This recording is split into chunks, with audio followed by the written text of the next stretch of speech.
જય શ્રી કૃષ્ણ બધાને. જો આખું પ્રદર્શન જોઈ લીધું છે અમે, અને હવે જો અહીંયા ગાર્ડનમાં આવી ગયા છે કે છેલ્લે ગાર્ડન છે કે ત્યાં છોકરાઓને થોડીક વાર રમવાનું ને એવું બધું છે, ઘણું બધું અહીંયા રમવાનું ને એવું છે. એટલે મારા મીસુબેન ને પ્રિન્સભાઈ તો જો આવતા ભેરા વર્ગી ગયા, સીધા હિંચકવા માંડ્યા છે. અને થોડીક વાર અમે પણ અહીંયા આરામ કરી લઈએ અને પછી આગળ મંદિરે જઈને મંદિરમાં બધું દર્શનને કરી. જો અહીંયા ગોળા જેવું છે તો મીસુબેન ને પ્રિન્સભાઈ ગોળા ઉપર ચડી ગયા, સીડી ઉપર થઈ અને ગોળા ઉપર ચડી ગયા. ને હવે કેમ ઉતરવું ને મીસુબેનને ખબર પડતી નથી. જો આ નૌકા ઝૂલા છે, તેમાં મીસુબેન ને પ્રિન્સભાઈ બે જો ઝૂલે છે, એટલે આખું આમ બોડી જેવું જ લાગે છે, એટલે એનું નામ નૌકા ઝૂલા એવું છે. તો આ ઝૂલામાં બે બેનભાઈ જો બેસી ગયા છે અને હિંચકવા માંડ્યા છે. એ તો બધું અલગ અલગ જોઈને બધામાં અલગ અલગ માંડ્યા બધા બેસવા. ને જો આમાં તો અમે બધાય બેસી ગયા છીએ અને આમાં હિંચકવાની બહુ મજા આવે છે અમને બધાયને. એટલે હું હોતે ને બેસી ગઈ છોકરાઓ ભેગી. અને જો આમાં તો મીસુબેન, પ્રિન્સભાઈ અને દેવ્યાની બેન ત્રણેય બેસી ગયા. ત્રણેયને કેવી મજા આવે છે, ત્રણેય હિંચકવા માંડ્યા છે. જો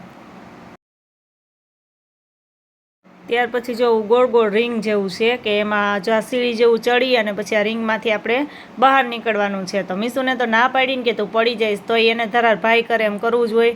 એટલે જો પોતે હોતે ને પહેલાં ભાઈની પહેલાં ચડી ગઈ એમાં, પછી નીકળી ગઈ. અને હવે પાછળ પ્રિન્સભાઈ આવે છે. ને અહીંયા જો આવી રીતે છે આખે આખું આમ ચડવાનું, પછી પાછું ઉતરવાનું, પછી પાછું ચડવાનું. તો એમાંય એને ના પાડું છું તું પડી જાય, પણ એને તો રહેવું તો હોય જ નહીં. એટલે જો પ્રિન્સની હારો હાર માંડી છે ચડવા, હવે પડે નહીં તો સારું.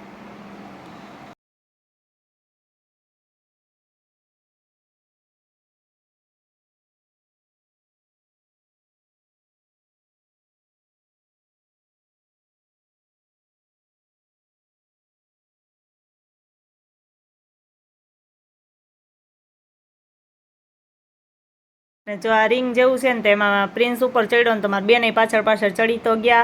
હવે ઉપર ચડી ગયા પણ નીચે કેમ ઉતરશે? મારા મીસુબેનનો તો વિમોચ છે નીચે ઉતરવાનો. ઉતરવા જાય ને તો પડી જાય.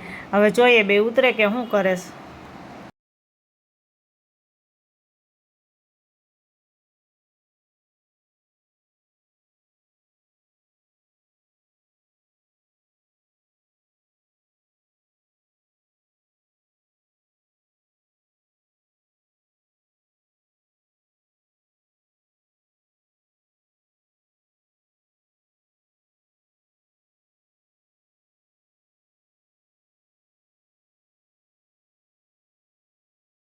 ત્યાર પછી આ છે ને એનું નામ છે લટક ચટક, કે આમાં લટકી લટકી અને ઉપર જવાનું એમ. મીસુબેન તો નાના પડે કેમ કે આંબી ન હોગે, નકર તો એમાંય પ્રિન્સ કરે એમ જ છે. તો જો પ્રિન્સભાઈ એમાં લટકતા લટકતા જ આમ જવાનું છે, એટલે જ એનું નામ લટક ચટક છે.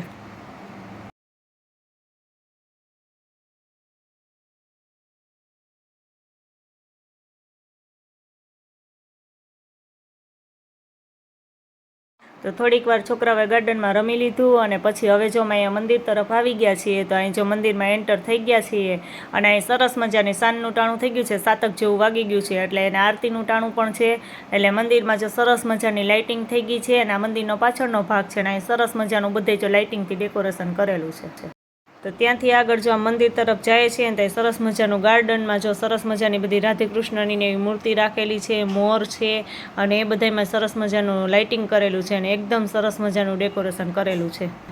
અને જો હવે અમે મંદિરના બીજા ગેટ પાસે પહોંચી ગયા છે. આગળનો ગેટ તો જે હાથીવાળો તમને બતાવ્યો તો આગળના વિડીયોમાં એ જ, અને આ બીજો ગેટ છે. અહીંથી જ મંદિરની અંદર દર્શન કરવા માટે અહીંથી જ એન્ટર થવાનું હોય. તો જો અહીં સરસ મજાનું લાઇટિંગ કરી અને ડેકોરેશન કરેલું છે, અને આખે આખું મંદિર ને બધી દ્રશ્ય જોઈને તો એકદમ ભવ્ય લાગે છે. અત્યારે રાતે લાઇટિંગ શો છે ને તો બહુ મસ્ત છે.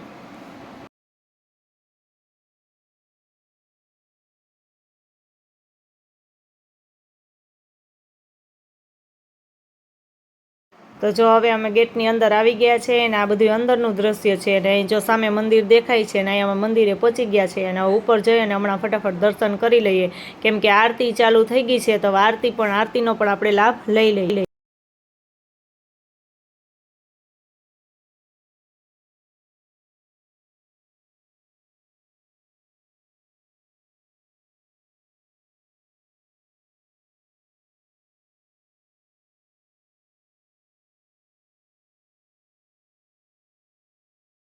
જો આ મંદિરમાં અહીં ઉપર છેટ પહોંચી ગયા છીએ અને અહીં સરસ મજાનો જો કુંડ છે, આખો કુંડ, એમાં કોઈ સિક્કા ને એવું બધું નાખે છે.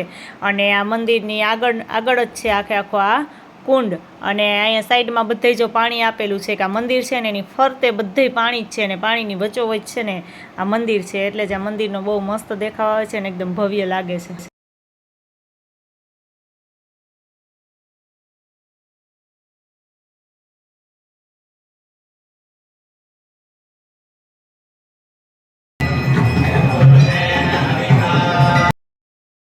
તો જો અમે મંદિરે દર્શન કરવા માટે પહોંચી ગયા ને આરતીનો ટાઈમ છે કે અમે પણ આરતીનો લાવો લઈ લીધો અને અત્યારે જો અહીંયા મંદિરમાં આરતી થાય છે.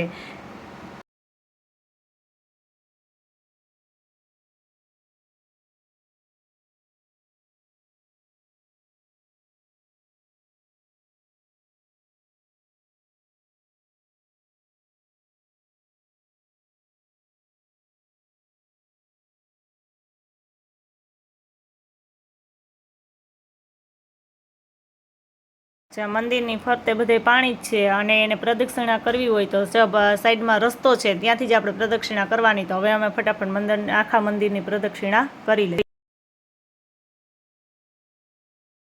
તો જો આરતી કરી અને અમે મંદિરની ફરતે પ્રદક્ષિણા કરવા માટે આવી ગયા છે. અને ફરતે જેમ મેં આગળ કીધું તેમ કે વચ્ચોવચ્ચ મંદિર છે ને એની ફરતી બાજુ જો પાણી જ છે. એટલે આ એકદમ મસ્ત લાગે છે, જોવા જેવું છે. અમે ખરેખર એક વખત કોઈ ન આવ્યું હોય ને તો એક વખત આ મંદિરના દર્શન કરવા જરૂર આવજો, કારણ કે બહુ મસ્ત છે. જો અહીંયા બાજુમાં જ હનુમાનજીનું મંદિર આપેલું છે. આ મંદિર પણ ખૂબ સરસ છે અને અહીં બાજુમાં જ છે એટલે અમે ન્યાય પણ દર્શન કરવા માટે આવ્યા છીએ. તો જો અહીં હનુમાનજીના સરસ મજાનું મંદિર છે. અને અહીંયા બાજુમાં જ કૃષ્ણ ભગવાનના બાલ સ્વરૂપનું જે છે એ આખું મંદિર છે લાલાજીનું. તો ત્યાં પણ જો અહીંયા પણ અમે દર્શન કરવા માટે આવી ગયા છીએ અને લાલાજીનું પારણું પણ ઝુલાવી લીધું. અને અહીંયા બાજુમાં જો વિષ્ણુ ભગવાનનું મંદિર છે તો અહીંયા પણ અમે દર્શન કરવા માટે આવી ગયા. અને આ મંદિર પણ બહુ સરસ છે ને એકદમ મસ્ત. અહીંયા બધી ડેકોરેશન ને આ બધી કલાકારી ને એવી બહુ મસ્ત છે ને કે એકદમ સરસ લાગે છે.